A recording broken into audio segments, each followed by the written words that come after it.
une adolescente de 13 ans est rentrée chez elle ce soir-là, portant dans ses bras deux nouveau-nés fragiles. Son arrivée a tellement bouleversé sa mère qu'elle a composé le 911 sans hésiter. La pluie s'abattait sans relâche sur le toit de leur modeste maison, un bruit qui, d'habitude, apaisait Claire, mais qui lui semblait désormais inquiétant. Malgré les lumières allumées, l'atmosphère à l'intérieur était étouffante, tendue, pesante, presque suffocante. La porte s'ouvrit avec fracas, claquant contre le mur. Camille, trempée et les yeux écarquillés, fit irruption dans la maison tel un fantôme poursuivi par quelque chose d'inimaginable. Ses vêtements étaient déchirés, trempés de boue et maculés de sang. Dans ses bras tremblants reposaient deux nouveau-nés, respirant à peine, leurs cris si faibles qu'on aurait dit que le vent lui-même allait les réduire au silence. Camille resta figée sur place. Tout son corps tremblait tandis qu'elle serrait les bébés contre sa poitrine, tentant désespérément de les protéger des rafales de froid qui continuaient de souffler par la porte. « Maman ! Maman !» cria-t-elle, la voix brisée par l'horreur et la panique. Claire se précipita pour la prendre dans ses bras, mais ce faisant, l'odeur âcre du sang lui frappa le nez. Elle recula légèrement, baissant les yeux vers la chemise de Camille, tachée de sang rouge vif et séché, noircie comme de la rouille. « Camille, es-tu blessée » demanda-t-elle d'une voix tremblante de peur en examinant les bras de sa fille. Camille secoua la tête. Ses lèvres étaient presque blanches. Elle s'accrochait au nouveau-né avec une force désespérée, comme si les lâcher allait les faire disparaître. « Ce n'est pas moi » murmura finalement Camille. « C'est Émilie. » Claire se figea. Son pouls s'arrêta. « Émilie ? De quoi parles-tu » Camille croisa le regard de sa mère, les yeux pleins de larmes qui, d'une manière ou d'une autre, ne coulèrent pas. Ses tremblements s'intensifièrent. « Maman, appelle la police. » Quelques minutes plus tard, le silence du quartier fut brisé par le hurlement croissant des sirènes. Dans le salon exigu, l'agent Antoine Meyer et son équipe observaient la scène surréaliste. Une jeune policière, Juliette Pascal, examinait les bébés avec douceur. « Ils sont extrêmement faibles. Nous devons les emmener à l'hôpital immédiatement » a-t-elle déclaré en soulevant un bébé avec la plus grande précaution. Claire resta près d'elle, stupéfaite et pâle. « Camille, s'il te plaît, j'ai besoin de savoir ce qui s'est passé. Où étais-tu ? À qui appartient ce sang ?» Camille fixait le sol, ses doigts enfoncés dans sa chemise si fort que ses jointures en devinrent blanches. « Je ne m'en souviens pas, dit-elle. Les yeux d'Antoine se plissèrent. « Où as-tu trouvé les bébés ?» Le corps de Camille se recroquevilla sur lui-même. « Je ne me souviens pas, répéta-t-elle.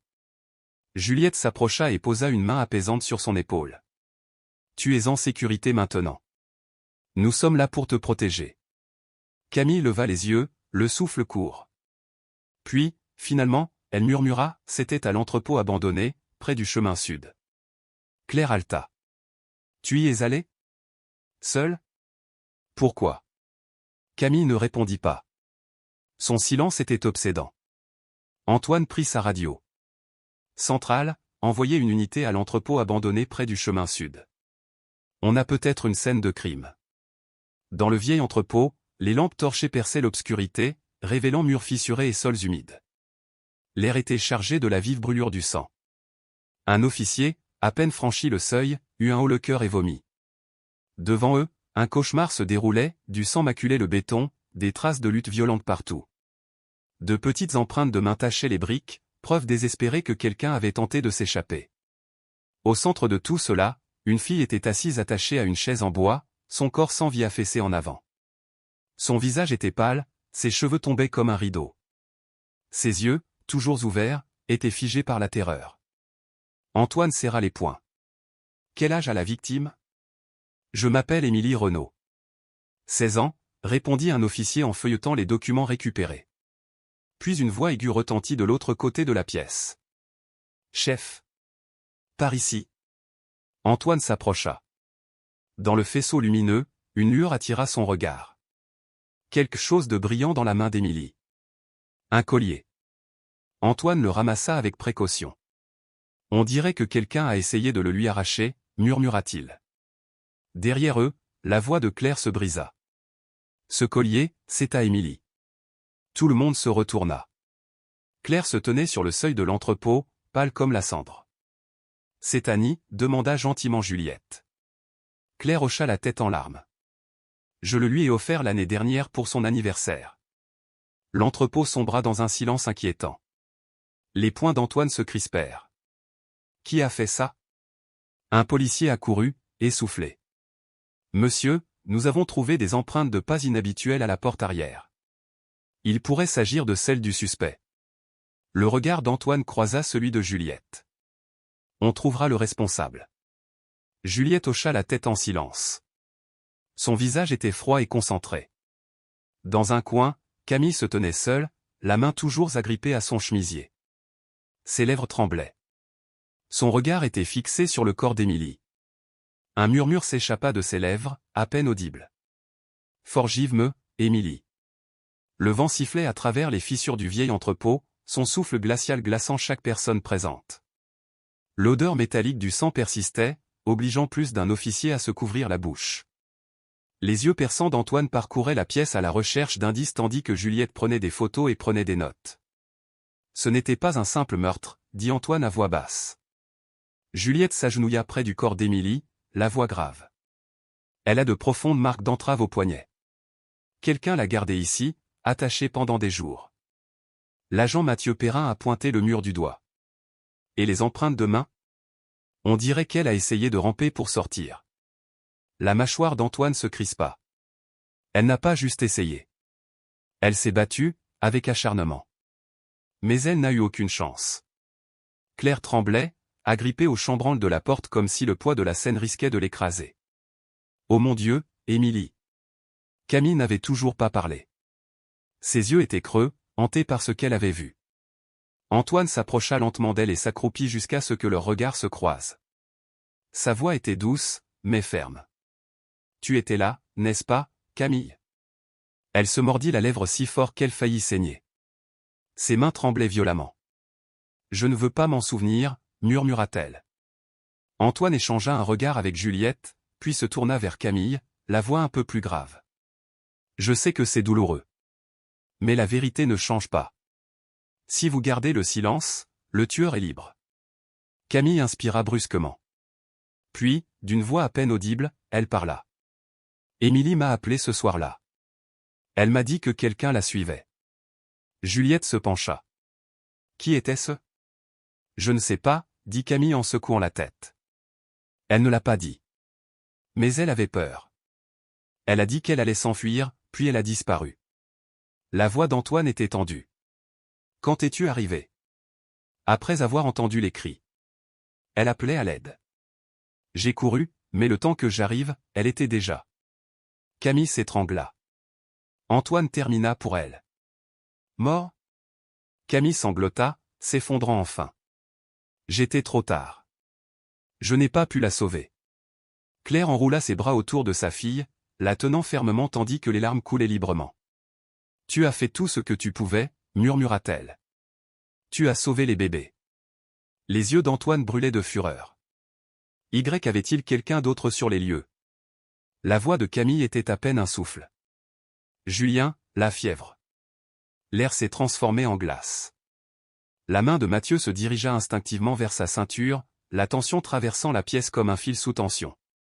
Son expression se durcit. Julien Lefebvre. Il n'a pas encore été arrêté, dit-elle. Antoine plissa les yeux, sa voix devenant aussi tranchante qu'une lame. Je pensais qu'il avait disparu après l'affaire d'abus de l'année dernière. Juliette se tourna vers Camille, son expression s'assombrissant d'urgence. Tu es sûr? Tu as vraiment vu Julien Lefebvre ici? Camille hocha la tête avec raideur, des larmes coulant sur ses joues. Il était juste là, murmura-t-elle. Il m'a regardé et m'a dit, je te tuerai si tu dis quoi que ce soit. Claire resta figée. Elle entoura Camille de ses bras, le corps tremblant de peur. My God. Julien Lefebvre? Antoine grimaça, a sorti sa radio. Centrale, j'ai besoin d'un mandat d'arrêt urgent contre Julien Lefebvre. Il pourrait être lié au meurtre d'Émilie Renaud et à un réseau de traite d'êtres humains. Une voix crépita en retour. Bien reçu, inspecteur Meyer. Nous agissons immédiatement. Mathieu se tourna vers Antoine, tendu. Patron, si Julien est vraiment derrière tout ça, il ne s'arrêtera pas. Il viendra chercher les deux bébés. Claire serrait les petits plus fort. Ses mains étaient glacées. Non. C'est impossible. Il ne peut pas les prendre. Juliette pencha la tête, sa voix tranchante comme du verre. Alors il faut l'arrêter. Avant qu'il ne soit trop tard. Antoine jeta un dernier regard autour de la scène de crime, ses yeux aussi froids que la nuit. Cette fois, Julien n'échapperait pas. Ce soir-là, la police lança une chasse à l'homme de grande envergure. Les voitures de patrouille envahirent les rues, sirènes hurlantes toute la nuit. De retour au poste, Camille était assise dans une salle d'interrogatoire, une tasse de thé fumant à la main. Son regard était vitreux, hanté par ce qu'elle venait de revivre. Juliette entra discrètement et s'assit en face d'elle. « Camille, tu as été incroyablement courageuse. Tu nous as tout dit. » Camille leva les yeux, la voix tremblante. « Mais il viendra me chercher. » Juliette esquissa un petit sourire rassurant, ses yeux brillant d'une résolution farouche. « On ne le laissera pas faire. Julien Lefebvre sera arrêté. Tu es en sécurité maintenant. » Camille hésita, puis hocha la tête. Derrière la paroi vitrée de la salle d'interrogatoire, Antoine observait en silence, les bras croisés. Mathieu s'est approché. « Tu penses qu'on va l'attraper cette fois ?» Antoine prit une profonde inspiration, son expression sombre. « Je n'en suis pas sûr. Mais je sais une chose, il ne s'échappera pas. » Dans la salle de conférence de la station, une grande carte s'étendait sur la table, criblée de croix rouges aux cachettes possibles pour Julien Lefebvre. Antoine Meyer se tenait au centre, le visage figé comme de la pierre. Julien avait tout prévu depuis le début. Il n'a pas seulement tué Émilie. Il prévoyait de vendre les bébés. Mathieu Perrin frappa du poing la table, la colère s'emparant de lui. Ce n'est pas seulement un meurtrier, c'est une figure majeure d'un réseau de trafiquants. Juliette Pascal hocha la tête d'un air sombre, glissant un dossier vers Antoine. Interpol vient de nous envoyer ceci. Il est en contact avec une organisation clandestine en Amérique centrale. Ils sont spécialisés dans le trafic de nouveau-nés. Elle s'arrêta. Ils falsifient des documents, créent de fausses familles, puis fait sortir clandestinement les bébés du pays. Claire, assise à côté de Camille, pâlit. Mon Dieu! Si Camille n'était pas arrivée à temps. Antoine posa une main ferme sur la table. Mais elle l'a fait. Et grâce à elle, les bébés sont en sécurité. Camille leva les yeux, la voix fragile. Mais je n'ai pas pu sauver Émilie. Claire lui serra la main, sa propre voix se brisant. Ce n'était pas ta faute, Camille. Antoine se tourna vers Juliette. Avons-nous des informations sur l'emplacement de Julien? Juliette a ouvert son ordinateur portable et a montré une vidéo. Oui. Un témoin l'a vu près de l'entrepôt abandonné il y a 2 heures. Puis il a disparu. Mathieu bondit de sa chaise, la fureur dans les yeux. Il est encore proche. S'il envisage de vendre les bébés, il essaiera de contacter des acheteurs. Antoine serra les poings. Il faut le retrouver. Avant qu'il ne disparaisse à nouveau. Dans une pièce faiblement éclairée, la lueur d'un écran de téléphone révélait le visage de Julien Lefebvre. Ses bras étaient croisés, son regard froid. On se retrouve à l'aube. Soyez prêts pour la dernière mise en ligne. Il sourit et se frotta le menton. Ces flics pensent qu'ils peuvent m'attraper.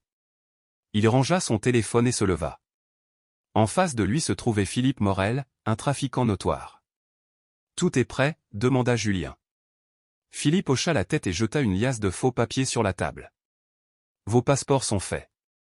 Vous quittez le pays demain soir. Julien rit sèchement et alluma une cigarette. Ils ont peut-être trouvé un corps. Mais ils ne m'empêcheront jamais de devenir riche. Philippe avait l'air mal à l'aise. Mais la police sait déjà que tu es impliqué. S'ils t'attrapent, c'est fini. Julien exhala une longue traînée de fumée. C'est pourquoi je ne me laisserai pas prendre. Philippe ne dit rien, mais il savait la vérité, Julien Lefebvre n'était pas un homme facile à prendre. La police a ratissé la ville toute la nuit, mais Julien a toujours gardé une longueur d'avance. Pendant ce temps, chez Claire, l'atmosphère était tendue. Camille était recroquevillée sur le canapé, le regard vide, l'esprit toujours rivé à cet entrepôt terrifiant. Claire caressa doucement ses cheveux. « Essaie de dormir un peu, ma chérie. » Camille la regarda. « Si je ferme les yeux, je reverrai ma sœur. » Claire serra la main de sa fille, les larmes coulant silencieusement. Je sais que tu as peur. Mais tu dois croire que tout ira bien. À ce moment précis, le téléphone de Claire vibra. Elle tressaillit et vérifia l'écran, un numéro inconnu. Elle hésita, puis répondit. Bonjour. Une voix froide et masculine s'éleva au bout de la ligne. Je sais ce que Camille a dit à la police. Claire se figea. Qui est-ce? Julien Lefebvre. Son corps se raidit de terreur. Que veux-tu? Il rit, d'un rire sec et cruel. Je te le rappelle juste, Claire. Claire serra plus fort la main de Camille, le cœur battant. Ne vous approchez pas de ma fille. Julien ricana. Sa voix baissa, chaque mot s'élevant comme un coup de poignard. Si Camille ne veut pas finir comme Émilie, elle ferait mieux de se taire. Toi. La ligne est coupée. Claire sauta sur ses pieds, le visage pâle d'horreur. Il faut partir. Tout de suite. Camille leva les yeux, surprise. Maman? Que se passe-t-il? Claire a essayé d'appeler la police, mais ses mains tremblaient trop pour appuyer sur les numéros. On n'est pas en sécurité. Julien sait tout. Dehors, une voiture noire garait son moteur au ralenti dans l'ombre. Son moteur ronronnait. Julien Lefebvre regardait. Claire posa lentement le téléphone. Il a appelé. Il nous surveille. Elle se tourna vers Camille et la tira pour qu'elle se lève. Il faut y aller. Tout de suite. Les yeux de Camille s'écarquillèrent de peur. Maman, qu'est-ce qui se passe? La voix de Claire était tendue par la panique. Julien sait que tu as parlé à la police. Il vient de m'appeler. Il t'a menacé? Camille resta abattue, le corps engourdi par la peur. Sa voix tremblait. Non. Ce n'est pas possible. Comment le sait-il? Dehors, par la fenêtre, la voiture noire se profilait toujours dans l'obscurité. Son moteur tournait au ralenti. Julien Lefebvre était assis au volant, les yeux rivés sur leur appartement. Il arborait un sourire ironique en sortant son téléphone et en composant un numéro. On dirait que la fille et sa mère vont tenter de s'échapper. Suivez-les. Moins d'une minute plus tard, un message s'est allumé sur son écran, compris. On s'en occupe. Julien ricana en tambourinant ses doigts sur le volant. Peu importe où tu cours, Camille. Dans l'appartement, les doigts de Claire tremblaient tandis qu'elle composait le numéro d'Antoine Meyer. Antoine, Alta-TL, la voix nouée par la panique. Il sait. Il nous a appelés. Il nous a menacés, Camille et moi. Antoine, assis à son bureau, se redressa brusquement. Son regard se durcit. Claire, écoute-moi. Ne sors pas. Camille et toi devez rester à l'intérieur. J'arrive. Pas de dispute. La police vient te protéger. Claire hocha la tête, même si son cœur battait fort. Serrant Camille contre elle, elle murmura « D'accord. Mais s'il te plaît, dépêche-toi. » Antoine raccrocha et se tourna vers Juliette. Il faut qu'on bouge. Si Julien sait que Camille a parlé, il ne la laissera pas vivre. Juliette dégaina son arme avec une intensité calme.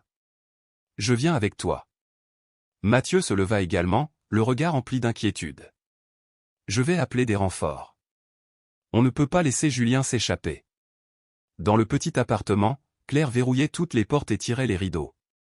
Ses mains tremblaient de façon incontrôlable. Camille la serrait fort contre elle. « Maman, tu crois qu'il viendra » murmura-t-elle. Claire força sa voix à rester calme. « Ne t'inquiète pas, ma chérie. La police arrive. » Mais soudain, fracas. La vitre vola en éclats. Claire hurla et tira Camille en arrière. Dehors, dans l'obscurité, deux hommes masqués firent irruption, brandissant des couteaux. « Donnez-nous l'enfant » rugit l'un d'eux. Camille hurla de terreur, se blottissant contre sa mère. Claire se débattit désespérément, hurlant « Que nous veux-tu » Le deuxième homme s'avança, le regard perçant et froid. « Julien, dis bonjour. » Soudain, des sirènes de police retentirent au loin. Les intrus poussèrent des jurons et prirent la fuite. Quelques instants plus tard, des policiers ont fait irruption dans la pièce. Antoine a chargé, arme au poing. Police. Des coups de feu retentirent. L'un des agresseurs s'effondra, le sang coulant de son épaule. Le second sauta par la fenêtre et s'enfuit en courant. Mathieu se lança à sa poursuite. Arrête! Mais l'homme était rapide. Dehors, le crissement des pneus résonna dans la rue. La voiture noire de Julien surgit de l'ombre, récupérant le complice en fuite. En un éclair, ils disparurent dans la nuit. Mathieu frappa le capot de la voiture abandonnée en serrant les dents. Il s'est encore enfui. Les poings d'Antoine se serrèrent. Ses yeux brûlaient de fureur. Mais au moins, Camille était en vie. Dans le salon en ruine, Claire serrait sa fille fort contre elle. Camille sanglotait, son petit corps tremblant de façon incontrôlable. « Maman, je ne veux pas mourir. » Claire fondit en larmes et serra son enfant contre sa poitrine. « Personne ne te fera de mal. C'est fini. Plus jamais. » Antoine s'approcha d'une voix ferme et posée. « Claire, Camille et toi avez besoin de protection. Nous vous plaçons sous protection des témoins, immédiatement. » Claire leva les yeux écarquillés de peur. « Et Julien ? Il est toujours là. » Le regard d'Antoine s'assombrit. « On l'attrapera. Quoi qu'il en coûte. » Juliette s'agenouilla près de Camille et posa une main sur son épaule. « Tu as été incroyablement courageuse. Mais maintenant, tu dois être encore plus courageuse. Tu peux y arriver. » Camille, le visage baigné de larmes, hocha lentement la tête. « Je vais essayer. » Antoine resserra sa prise sur son arme. Son regard devint froid et concentré. « Préparez-vous. Ce combat est loin d'être terminé. » À la police judiciaire, la tension était palpable. Sur un mur étaient accrochées des photos de Julien Lefebvre et des piles de documents liés à la traite des êtres humains. Antoine se tenait devant une carte, un stylo à la main, la fureur au cœur. Julien n'est pas seulement un meurtrier. C'est un personnage clé d'un réseau de trafic hautement sophistiqué. La voix de Mathieu était tendue. On ne poursuit pas un petit délinquant. Si on veut arrêter Julien, il faut démanteler tout le réseau. Juliette entra, tenant un épais dossier. Interpol vient de m'envoyer ça. Elle l'ouvrit à la première page. Dossier criminel, la naissance d'une organisation internationale qui kidnappe des jeunes femmes, les force à tomber enceintes et vend leur nouveau-né à l'étranger. Elle opère secrètement au Mexique, en Amérique centrale et en Espagne. De faux documents donnent une apparence légale à ce trafic. Elle se tourna vers eux. Julien Lefebvre recrute des femmes pour eux. Claire, assise à côté de Camille, serrait ses mains jusqu'à ce que ses jointures blanchissent. Mon Dieu! Il ne comptait pas seulement vendre ses 2 bébés. Il y a d'autres enfants, murmura Camille en tremblant. Émilie a été kidnappée parce qu'elle en savait trop. Les poings d'Antoine tremblaient de rage. Alors, on arrête. Sinon, d'autres finiront comme Émilie. Mathieu regarda autour de lui d'un air sombre. On sait où ils sont basés. Juliette désigna un point sur la carte. Un manoir abandonné en périphérie de la ville. C'est notre meilleure piste. Les yeux d'Antoine se plissèrent.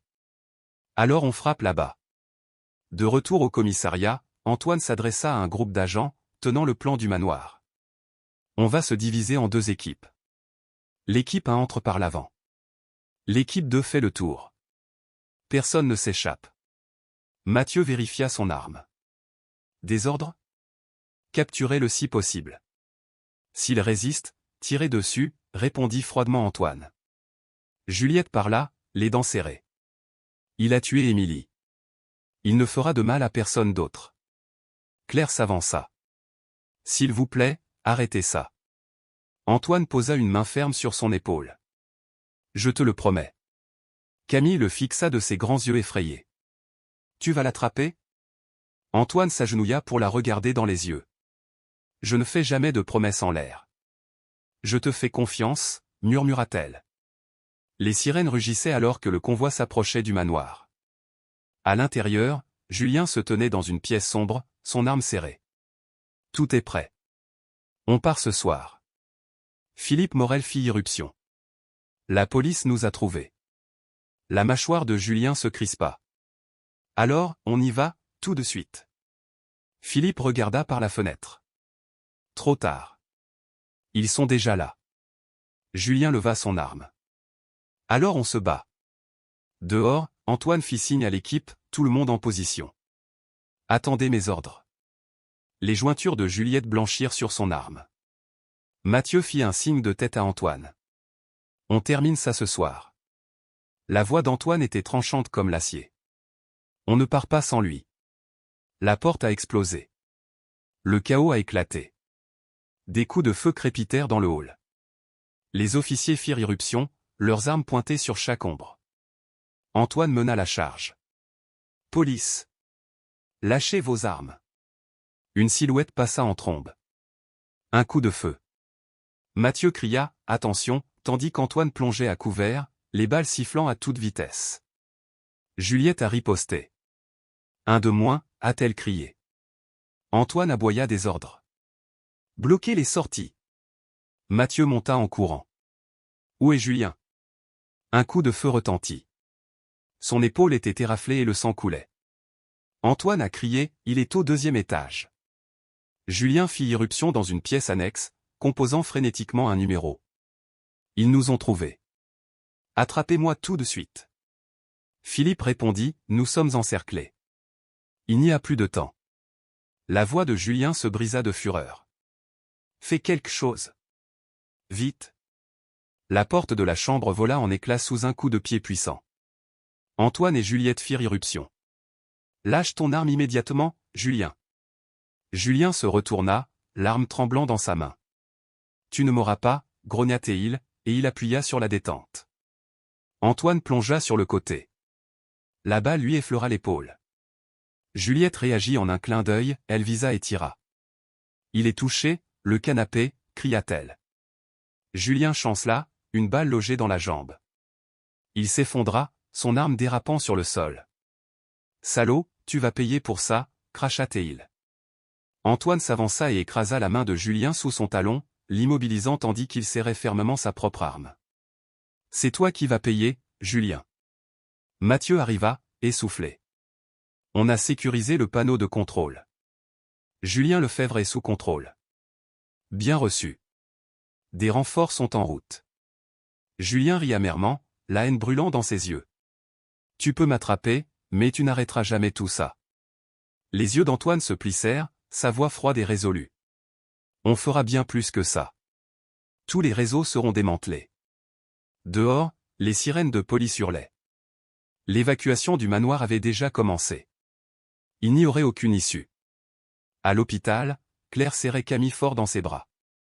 Sa fille sanglotait contre son épaule. On est en sécurité maintenant, mon amour. Camille tremblait encore, mais ses yeux commençaient à retrouver leur lumière. Ils l'ont attrapée, maman. Claire la berça doucement. Sa voix était rauque, pleine d'émotion. Antoine l'a fait. Il ne fera plus jamais de mal à personne. Camille prit une longue inspiration tremblante, les larmes aux yeux. Alors, c'est fini? Antoine entra dans la chambre d'hôpital et s'approcha de son lit. Oui. Il va payer pour tout ce qu'il a fait. Claire le regarda avec des larmes de gratitude. Merci. Merci d'avoir protégé ma fille. Antoine esquissa un léger sourire, mais l'inquiétude persistait dans son regard. J'ai fait ce que je devais faire. Mais il y a encore beaucoup de victimes. On ne peut pas s'arrêter maintenant. La voix de Camille était douce. Émilie, elle peut reposer en paix maintenant, n'est-ce pas? La voix d'Antoine était basse mais assurée. Oui. Et nous ne laisserons plus jamais personne souffrir comme elle. Au commissariat, Julien Lefebvre fut conduit dans la salle d'interrogatoire. Antoine entra, le regard glacial. C'est fini pour toi, Julien. Julien leva la tête et esquissa un sourire narquois. Tu m'as eu. Mais je ne suis pas le seul. Antoine posa les mains sur la table, le regard brûlant. Attends un peu. On va démanteler tout ton réseau. Au commissariat central de la ville, Antoine Meyer se présentait devant la commission d'enquête. Des photos de Julien Lefebvre étaient accrochées à côté de documents dénonçant le réseau de traite d'êtres humains.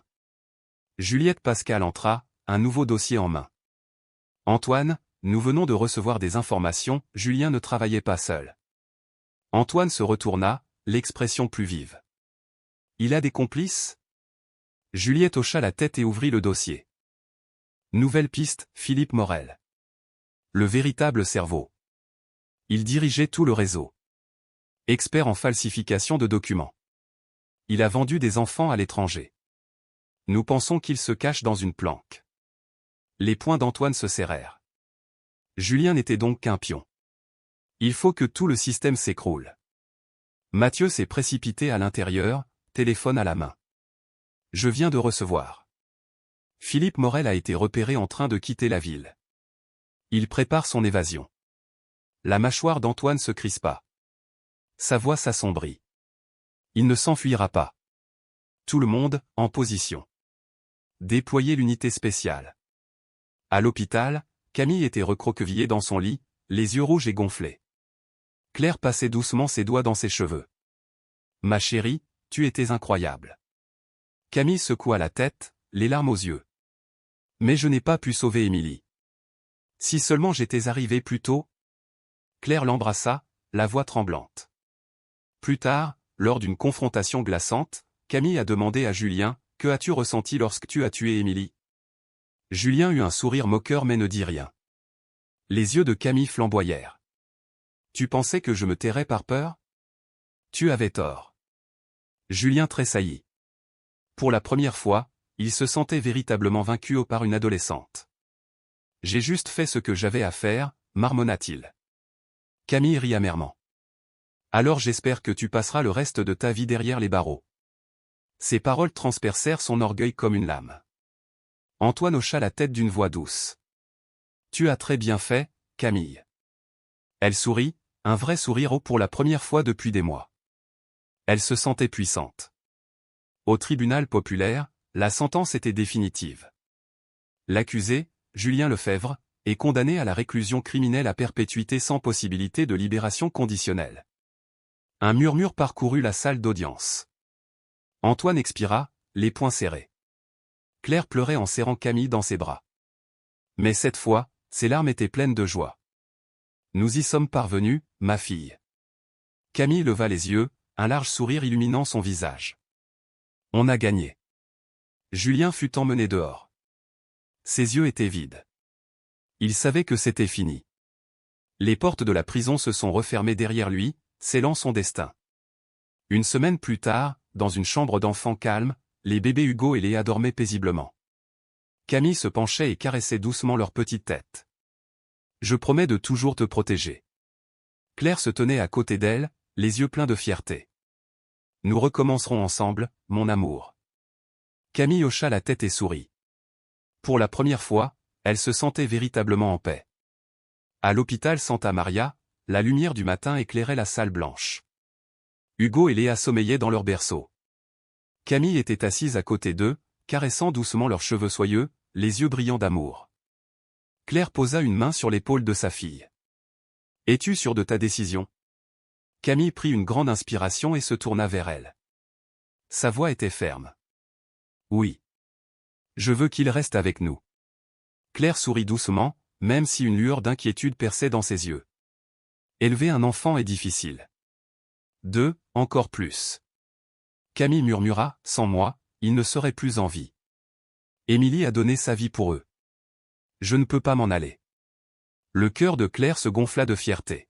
« Tu as vraiment grandi, Camille. » Le sourire de Camille était faible, mais il exprimait tout le poids de ses souffrances. « Je veillerai à ce que personne ne souffre plus jamais comme Émilie. » Tout avait changé. Un nouveau départ s'annonçait. 3 mois plus tard, dans la petite maison de Claire, Hugo prononça ses premiers mots. Les yeux de Camille se remplirent de larmes. Léa rigola en agitant les bras depuis son berceau. Camille prit Hugo dans ses bras, pleurant de joie. Ces deux-là ne peuvent pas être séparés, même une seconde. Claire entra avec une bouteille de lait. Les enfants ont des liens que nous, les adultes, avons parfois du mal à comprendre. Les yeux de Camille brillaient, lointains. Émilie les a protégés jusqu'à son dernier souffle. Je ferai pareil. Claire s'approcha d'elle et la serra dans ses bras. Tu n'as pas à porter ça seule. Je serai toujours à tes côtés. Camille secoua la tête. Ses larmes coulèrent, mais cette fois, la douleur ne la hantait pas, elle demeurait simplement en elle. De retour au commissariat central, Antoine était assis à examiner les nouveaux dossiers. Mathieu lui tendit un café. Tu travailles toujours tard ? Antoine esquissa un sourire las. Il reste encore beaucoup à faire. Juliette les rejoignit d'un ton sérieux. L'affaire Julien est close, mais d'autres sont toujours en liberté. La voix d'Antoine était basse. Oui, mais aujourd'hui, on a gagné. Mathieu sourit. Appelez ça une petite victoire. Antoine regarda par la fenêtre, la lumière du soleil entrant à flot. Pas petit. Pas aujourd'hui. Aujourd'hui était le début de quelque chose de plus grand. Dans un jardin tranquille, Camille chatouillait Hugo, qui riait joyeusement. Léa prononça son premier mot en regardant sa jumelle. Claire rayonnait. Camille serrait ses enfants contre elle. Je te promets de toujours te protéger. Une brise soufflait dans le jasmin, et quelque part, Camille sentait Émilie l'observer, souriante. Cette histoire nous le rappelle, la justice trouve toujours son chemin, même dans les ténèbres. Le courage de Camille prouve que même une jeune fille peut se lever et protéger les plus vulnérables. La persévérance d'Antoine nous rappelle que le crime se cache, mais ne disparaît jamais. Et finalement, l'amour et la compassion éclairent le chemin de ceux qui ont souffert, les guidant vers leur foyer. Si vous avez ressenti quelque chose en lisant cette histoire, aimez notre chaîne et abonnez-vous. Votre soutien est précieux. Merci du fond du cœur.